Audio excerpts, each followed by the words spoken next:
Today we're going to compare the Joolz Aer2 with the Nuna TRVL and the TRVL LX, looking at the advantages and disadvantages of each with regards to child comfort, ease of use, longevity, and driving characteristics. And beginning with the Aer2, the model clocks in at 6.7 kilos and folds down to 53 by 44 by 23.5 centimeters. It can carry 22 kilos in the seat and 8 in the underslung shopping basket.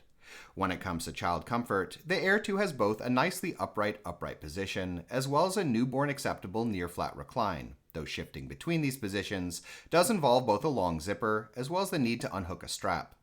With regards to seat size, the Aer2 seat has a width of 37 centimeters, a length for the sitting surface of 89, determined by adding up the lengths of the backboard, baseboard, and leg rest, and a total longer length of 107 when considering space beneath the canopy and the distance to the front frame mounted footrest.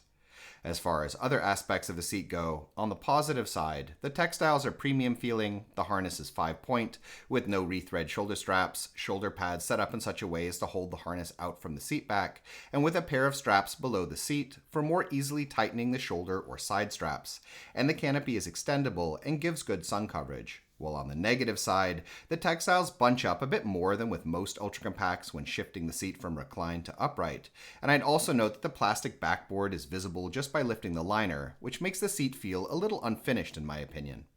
For the newborn period, in addition to having a newborn acceptable recline, the Aer2 is compatible with a variety of car seat brands, has a bassinet available with the unique feature of flattening and remaining attached to the stroller when folded, and can also mount the nest to seat, a cocoon that folds down with the model without increasing its folded dimensions, and which also provides parent-facing seating for younger toddlers. When it comes to parent comfort, the Aer2's handle stands at a fixed height of 107 centimeters, while the shopping basket is decently sized and easy to access in the way it extends off the rear frame. The model has a simple, handle-operated one-handed fold, self-stands when folded, and has folded dimensions that are within the IATA's guidelines for cabin luggage, while a stretchy shoulder strap makes the model comfortable to carry for longer periods, such as when negotiating crowded public transport.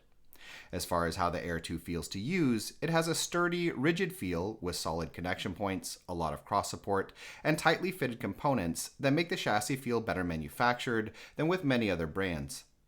Looking at driving, the Aer2 has decent-sized wheels, 5.7 inches in the front and 6.1 in the back, as well as quite noticeable suspension, and can handle stuff like broken sidewalks, gravel, and lighter cobblestones without feeling too jittery.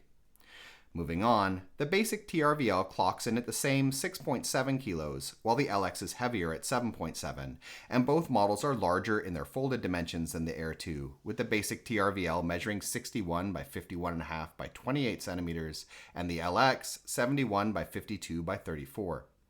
Both versions of the TRVL can carry 22 kilos in the seat like the Aer2, but have a reduced weight capacity of 4.5 in the underslung shopping basket. When it comes to child comfort, the TRVL and TRVL LX also have near-flat reclines, other than in North America, where only the LX is newborn compatible as it comes stock, while the upright positions of both models are more sloped than the Aer2's. The basic TRVL has a pull strap for shifting between positions that's more straightforward than the Aer2 setup, while the LX is the easiest of all three, with a pull tab for reclining the seat, while you can just push the seat back upright, though the mechanism involved here feels flimsier than with these other models. As far as seat dimensions are concerned, the seats of both TRVL versions are identical and are a tad narrower than the Aer2 at 34 centimeters, as well as shorter with regards to the sitting surface at 79, where the most important difference between these models is the length of the backrest, only 43 centimeters versus 53 on the Aer2, which affects how long a child will be able to comfortably use the reclined position. That noted, there is a little more room beneath the canopy on the TRVL models, making for a total longer length of 115 centimeters with the seat upright, which will at least help with older toddlers. With regards to other aspects of the seat, the textiles on these models also have a premium feel, and the harness is even more comfortable to use than the Aer2's in my opinion, similarly having no rethread shoulder straps as well as a magnetic buckle.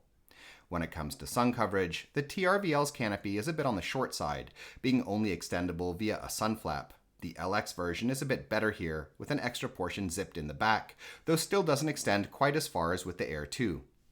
For the newborn period, in some parts of the world, the LX version of the TRVL has a newborn apron incorporated into the leg rest, while in addition, both versions of the TRVL have bassinet options available and are compatible with a variety of car seats when using post adapters, or at least Nuna's own seats when fixing a car seat directly to the bumper bar. Moving on to parent comfort, the basic TRVL has a lower handle height of 103 centimeters, while the LX's is 108. The shopping baskets of both models are identical and are also easy to access, with a somewhat wider entry point than on the Aer2.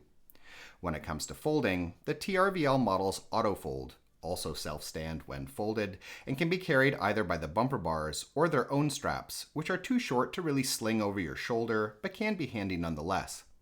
Unlike with the Aer2, the folded dimensions of the TRVL and TRVL LX are too large to pass for cabin luggage, but are still within the gate checking limits of a lot of airlines.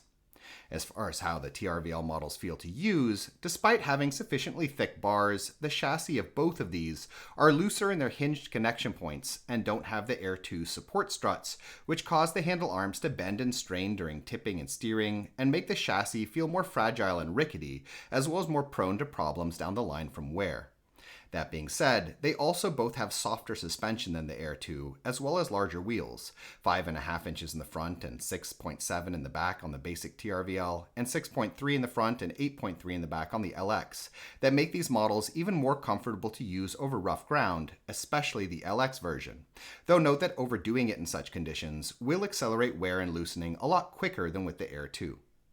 So which of these should you get then? Overall, the Aer2 is a better stroller in my opinion than the TRVL models, providing more widely applicable advantages with its better seat, both in terms of dimensions as well as its upright position, its superior newborn setups, its stronger chassis, and its smaller folded size. And at more or less the same price, the basic TRVL can't really compete at all in my opinion, where its only real advantage is its autofold, while the Aer2's fold is easy enough anyway.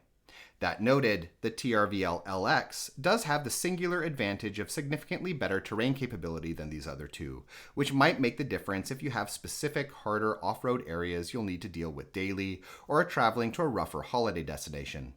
The durability difference between both TRVL models and the Aer2 should play a factor when choosing between these as well though, in my opinion, where the TRVLs will likely wear down and get loose and rickety feeling a lot faster than the Aer2, making them less suited as a choice for all-day, everyday use, while, given a somewhat smoother environment, the Aer2 will hold up better if used as your primary stroller.